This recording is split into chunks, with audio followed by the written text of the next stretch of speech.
तुमच्या वार्डामध्ये जे लोक उभे आहेत त्यामध्ये जे आहेत आझाद समाज पार्टीचे त्यांच्याबद्दल तुमचं काय मत आहे? जो मुलगा उभा आहे तो मुलगा बहुत चांगला आहे. त्याने आमचे कामं केले आहेत. जेव्हा विहारात म्हणजे जेव्हा सुरुवातीला आला तेव्हा धम्मपाठचा कार्यक्रम केला. आम्हाला तसाच नेता पाहिजे.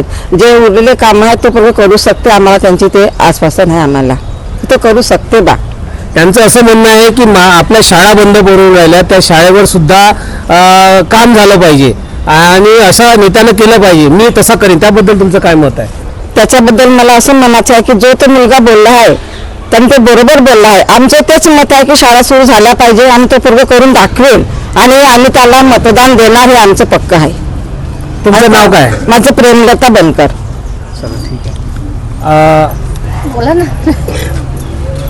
या ना, तुम्ही या ना. बोला या. चालू साहेब, तुमचा परिचय सांगा.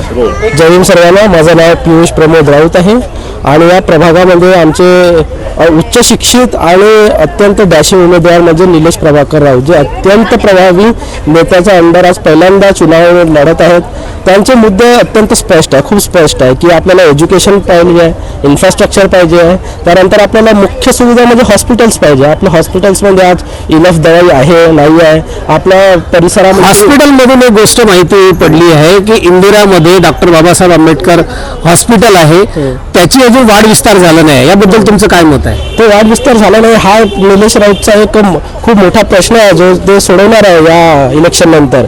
तर त्याकरिता हा खूप मोठा मुद्दा आहे जो आम्ही घेणार आहोत त्यांच्या मार्फत आणि नक्कीच हे सर्व सुधारणा त्या इलेक्शन नंतर जर नगरसेवक असे उच्च शिक्षण आणि डॅशिंग राहिले तर हे सर्व प्रश्न सोडवण्यात येतील.